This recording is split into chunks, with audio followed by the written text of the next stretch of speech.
மெரிபா paneer soda. I trust மெரிபா.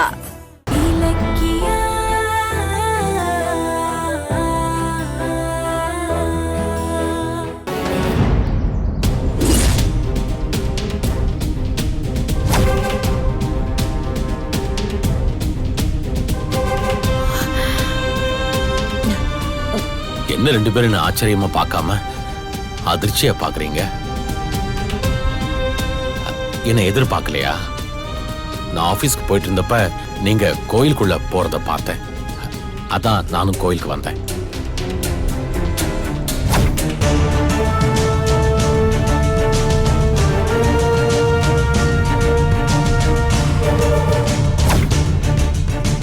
என்ன விஷயம்? எதுக்கு வந்தீங்க? என்ன ரேவதி தெரியாத மாதிரி கேக்குறேன்? நான் உன்னை கல்யாணம் பண்ற விஷயமா ஏற்கனவே உன்கிட்ட பேசினேனே, மறந்துட்டியா?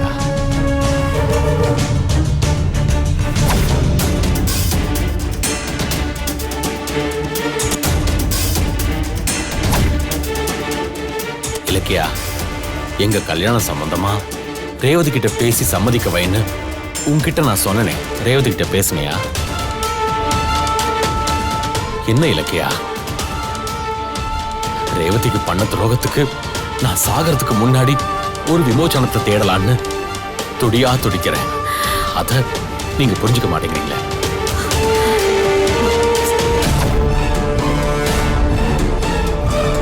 ஐயா சொல்லுங்க. அது Pooja cotton mill manager Sundaramurthy sir அனுப்புனாரு. சங்கடகர சதுர்த்திக்கு 2000 ரூபாய் கொடுத்துட்டு அவர் சொன்னாரு. ரொம்ப சந்தோஷம்னு அவர்கிட்ட சொல்லிடுங்க. சரிங்க.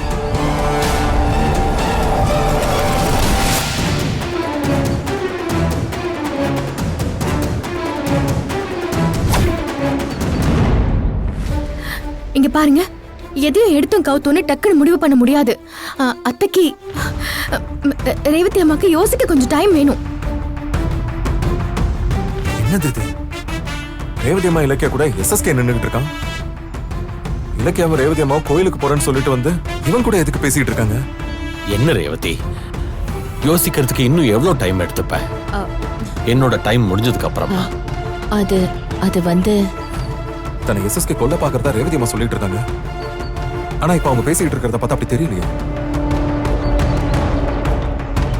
இலக்கியா வேற எஸ்எஸ்கே பக்கத்துல கேஷுவலா நிக்கிறேன். ரேவதி, நான் போன் பண்ண ஏன் எடுக்க மாட்டேங்கிற? என்னோட வேதனை உனக்கு புரியலையா? நான் ஏன் அவசரப்படுறேன்னு உனக்கு தெரியாதா? ஆண்டவன் என் உயிருக்கு நாள் குறிச்சிட்டான். அதுக்குள்ள உன் கழுத்துல தாலியை கட்டி உனக்கு ஒரு அங்கீகாரத்தை கொடுக்கலான்னு தவிக்கிறேன். அத புரிஞ்சுக்க. என்ன பேசிக்கிறேன்னு எதுவும் கேட்க மாட்டேங்குது. என் புள்ள வயித்துல இருக்கும் போது என்னை ஏத்துக்கோங்கன்னு நான் உங்ககிட்ட எவ்வளவோ கெஞ்சினேன். அப்ப என்ன உதாசீனப்படுத்திட்டு இப்ப தாலி கட்டணும்னு சொல்லி அவசரப்பட்டா எப்படி? உன் கழுத்துல தாலி கட்டுறேன்னு சொல்றது உன்னை வாழ வைக்க இல்லடி, உன் மூலமா உன் புள்ளைய கண்டுபிடிச்சு அழிக்கிறதுக்கு. என்ன பண்றது ரேவதி? காலம் போன கடைசியில தான் புத்தி வருது. நான் இப்பவாவது என்னோட தப்ப திருத்திக்கலாம்னு பாக்குறேன். அது தப்பா? எஸ்எஸ்கே ரேவதி அம்மா கிட்ட ஏதோ கெஞ்சிக்கிட்டு இருக்கான். என்னவா இருக்கும்? உன்னை கல்யாணம் பண்ணி நம்ம புள்ளைக்கு நான் தான் அப்பான்னு இந்த உலகத்துக்கு சொல்லணும். அதுக்கு ஒரு சந்தர்ப்பத்தை தரமாட்டியா ரேவதி? உங்க தவிப்பு எனக்கு புரியுது. ஆனா என் சூழ்நிலையும் கொஞ்சம் பார்க்கணும்ல. முதல்ல நீங்க தான் அப்பான்னு என் புள்ளைகிட்ட இதை பத்தி பக்குவமா பேசி அவனுக்கு புரிய வைக்கணும். அதுக்கப்புறம் தான் நம்ம கல்யாணத்தை பத்தி நான் யோசிக்க முடியும். அந்த குழப்பத்துல தான் நான் உங்க போனை எடுக்கல. புரிஞ்சுக்கோங்க ரேவதி. நீ எப்ப நம்ம புள்ளைகிட்ட பேசி புரிய வைக்கிறது? நான் ஒரு ஐடியா சொல்றேன், கேக்குறியா? பேசாம என்ன நம்ம புள்ளைகிட்ட கூட்டிட்டு போயிடு. நான் அவன்கிட்ட பேசி புரிய வைக்கிறேன். என்ன நான் சொல்றது சரிதானே? இல்ல அதெல்லாம் ஒண்ணும் வேணாம். நீங்க இந்த விஷயத்த ரேவதி அம்மாவோட விருப்பத்துக்கே விட்டுருங்க. அவங்க நல்லா யோசிச்சு முடிவெடுக்கட்டும். அம்மா நீங்க வாங்க போலாம். வாங்க. இலக்கியா, ரேவதி.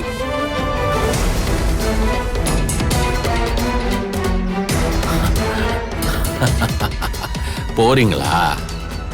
போங்கடி, போங்க. ஆனா இந்த எஸ்எஸ்கே விட மாட்டான். கூடிய சீக்கிரம் ரேவதி பெத்த புள்ளைய கண்டுபிடிச்சு அழிக்கிறேன். என்ன பேசிக்கிட்டாங்கன்னு தெரியலையே. ஆக மொத்தம் இலக்கியாவும் ரேவதி அம்மாவும் என்கிட்ட எதையோ மறைக்கிறாங்க. அதுக்கு என்னன்னு கண்டுபிடிக்கிறேன்.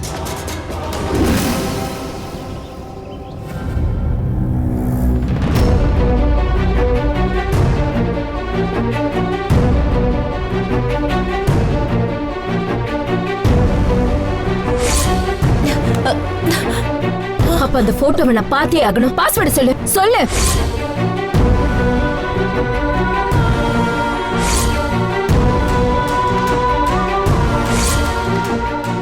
இலக்கியா, வரேங்க. இலக்கியா. கௌதம் ஏன் கத்துறீங்க? என்ன விஷயம்? அம்மா, தான் பண்ண கொலைய ரேவதி அம்மா பாத்துட்டாங்கன்னு தானே எஸ்எஸ்கே அவங்கள கொல்ல பாக்குறான்னு நீ சொன்ன?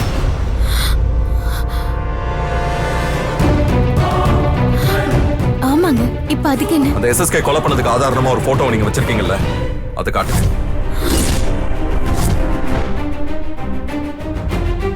ஏய் கௌதம், என்னாச்சு? ஏன் இவ்ளோ டென்ஷனா பேசிக்கிட்டு இருக்க? என்னாச்சு? நீ பேசாம இரு ஜானு. எனக்கு தெரியாம இந்த வீட்ல நடக்கிற சில விஷயங்களுக்கு இன்னைக்கு நான் ஒரு முடிவு கட்டியாகணும். இலக்கியா, அந்த போட்டோவை நான் பார்க்கணும். அது எங்க? இப்ப எதுக்கு சம்பந்தம் இல்லாம அந்த போட்டோவை கேக்குற? அந்த போட்டோ வச்சு நீ என்ன பண்ண போற? அதானே, அந்த எஸ்எஸ்கே யாரையோ கொலை பண்ண ஆதாரத்தை பார்க்கணும்னு நீங்க எதுக்காக துடிக்கிறீங்க? ஓஹோ, அப்படியா? அப்ப எஸ்எஸ்கே ஒரு கொலைகாரன் தானே? அப்ப அந்த கொலைகாரன் கிட்ட நீங்க ரெண்டு பேரும் எதுக்கு சகஜமா நின்னு பேசிட்டு இருந்தீங்க? என்னப்பா சொல்ற? நாங்க எப்போ எஸ்எஸ்கே கிட்ட பேசிட்டு இருந்தோம்? என்ன கௌதம், ஏதாவது கனவு கண்டீங்களா? போதும், நிறுத்துறியா? நீயும் ரேவதி அம்மாவும் நடிச்சது போதும். நீங்க கோயில்ல எஸ்எஸ்கேவோட பேசிட்டு இருந்ததை நான் பார்த்துட்டு. என்னப்பா இது? என்னால நம்பவே முடியல. ஆமா ஜானு, கோயிலுக்கு டொனேஷன் கொடுக்கணும்னு சொல்லி எங்க மேனேஜர் சொன்னாரு. அதை கொடுக்கலாம் நாங்க போனா இவங்களும் அந்த எஸ்எஸ்கேவும் ஏதோ ஒரே குடும்பம் மாதிரி கேஷுவலா பேசிட்டு இருக்காங்க. என்ன இலக்கியா, அந்த ராட்சசனோட உனக்கு என்ன பேச்சு வேண்டி கிடக்கு? நாம இந்த நிலைமையில இருக்கிறதுக்கு காரணமே அவன்தான். அவன்கிட்ட உங்களுக்கு என்ன சகவாசம்? இல்ல அத்தை, நாங்க கோவிலுக்கு போனோம். அந்த எஸ்எஸ்கே அங்க வந்து அவர் பண்ண கொலைக்கு ஆதாரமா இருக்கிற போட்டோவை எங்க கிட்ட கேட்டு சண்டை தான் போட்டுட்டு இருந்தாரு. மறுபடியும் போய் சொல்லிட்டு இருக்காத. நீங்க என்ன பேசிட்டு இருந்தீங்கன்னு எனக்கு தெரியாது. ஆனா நிச்சயமா அவன் உங்ககிட்ட போட்டோவை கேட்டு சண்டை போடல. அது மட்டும் உறுதியா சொல்லுவேன். அந்த அளவுக்கு அந்த ஆள் கிட்ட நீங்க சகஜமா பேசிட்டு இருந்தீங்க. என்ன என்ன நடக்குதுங்க? எனக்கு ஒண்ணும். ரேவதி, என்ன நடக்குதுன்னு நீயாவது சொல்லி தொலை. இல்ல, நீங்க நினைக்கிற மாதிரி எல்லாம் எதுவும் இல்ல. கொலை பண்ண ஆதாரத்தை எஸ்எஸ்கே எங்க கிட்ட கேட்டு மிரட்டிட்டு இருந்தான். திரும்பவும் என்ன? ஐயோ கௌதம், கௌதம், நீ ஏன்பா டென்ஷன் ஆகுற? நீ டென்ஷன் ஆகாதப்பா. போய் சொல்றாங்க ஜானு. டென்ஷன் ஆகாத, அமைதியா இரு. என்ன இலக்கியா, அமைதியா இருப்பா, அமைதியா இரு. அப்போ உங்ககிட்ட இருக்கிற போட்டோ பத்தி எஸ்எஸ்கே பயப்படுறான். அதான் உங்களை மிரட்டுறான், அப்படித்தானே? ஆமா, அந்த போட்டோ ஆதாரத்தை வெளியே விட்டா எங்க ஜெயிலுக்கு போயிடுவானோன்னு அந்த எஸ்எஸ்கே பயப்படுறாரு. எக்ஸாக்ட்லி. எஸ் எஸ், நீ பாயிண்ட்க்கு வந்துட்ட. எஸ்எஸ்கே கொலை பண்ண ஆதாரம் உங்ககிட்ட இருக்குன்னா அதை போலீஸ்ல கொடுக்கலாமே. ஏன் நீங்க அதை செய்யல?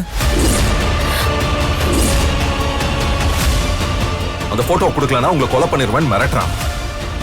அப்ப போட்டோவை ஸ்டேஷன்ல கொடுத்து எஸ்எஸ்கே ஜெயில போட்டுட்டா நீங்க நிம்மதியா இருக்கலாமே. ஏன் அதை செய்யல?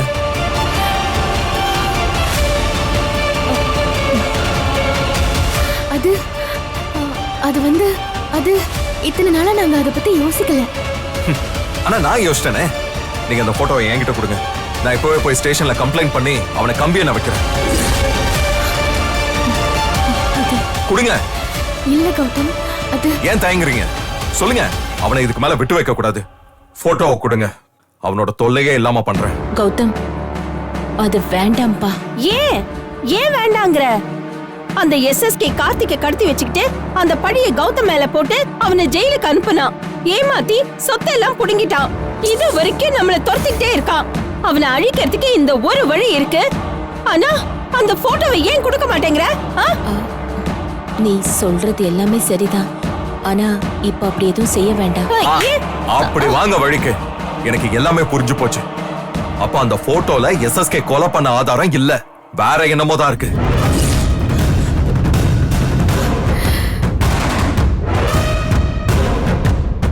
எஸ்எஸ்கே பொலிட்டிக்கலா இன்ஃப்ளூயன்ஸ் உள்ளவன். போலீஸ்லயும் அவனுக்கு ஆள் இருக்கு. அவன் கொலை செஞ்ச போட்டோ வெளியில வந்தாலும் அது அவனோட அதிகாரத்தை வச்சு ஈஸியா தப்பிச்சிருவான்.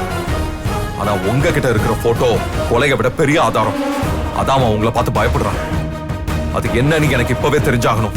கௌதம் சொன்னா கேளுங்க. நீங்க நினைக்கிற மாதிரி எதுவும் இல்லங்கறல. அப்போ போட்டோ காமிங்க, போலீஸ் ஸ்டேஷன் போலாம். இங்க பாரு கௌதம், நாம இப்ப குடும்ப செலவை சமாளிக்கிறதுக்கே போராடிட்டு இருக்கோம். ஆனா எஸ்எஸ்கே பணம் பலம் உள்ளவன். இந்த நேரத்துல கோர்ட்டு கேஸ்ன்னு செலவு பண்ணி நம்மளால போராட முடியாது. இல்ல, நீங்க பொய் சொல்லிட்டு இருக்கீங்க. கௌதம் சொன்னா கேளுங்க. நான் கேட்க முடியாது. எனக்கு இப்ப அந்த போட்டோ வேணும். கௌதம் நான் சொல்றது இல்ல, கொஞ்சம் முடியாது. கௌதம், எதுக்கு இவ்ளோ பிடிவாதம் பிடிக்கிற? என் பேச்சை கேட்க மாட்டியா? இனி இன்னொரு தடவை இந்த போட்டோ கேட்டா அப்புறம் நான் இந்த வீட்லயே இருக்க மாட்டேன். உனக்கு போட்டோ வேணுமா இல்ல நான் வேணுமா?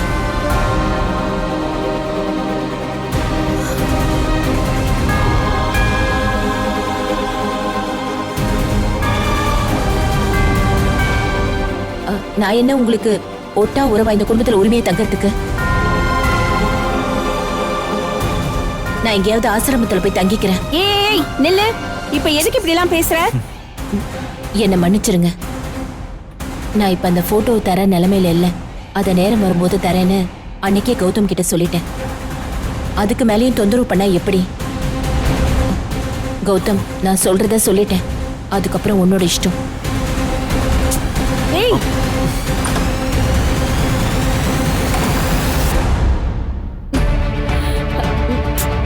என்னமோ இல்ல, அந்த போட்டோவை ரேவதி அம்மா பார்க்கலாம், இலக்கியா பார்க்கலாம், ஏன் எஸ்எஸ்கே கூட பார்க்கலாம். ஆனா நான் மட்டும் பார்க்க கூடாதுன்னு சொன்னா அப்ப அதுல ஏதோ ஒரு விஷயம் இருக்கு. அது என்னன்னு சீக்கிரமே கண்டுபிடிக்கிறேன். இந்த வீடியோ உங்களுக்கு பிடிச்சிருந்தா லைக் பண்ணுங்க, கமெண்ட் பண்ணுங்க அண்ட் ஷேர் பண்ணுங்க. மறக்காம சரிகமா டிவி ஷோஸ் தமிழை சப்ஸ்கிரைப் பண்ணுங்க.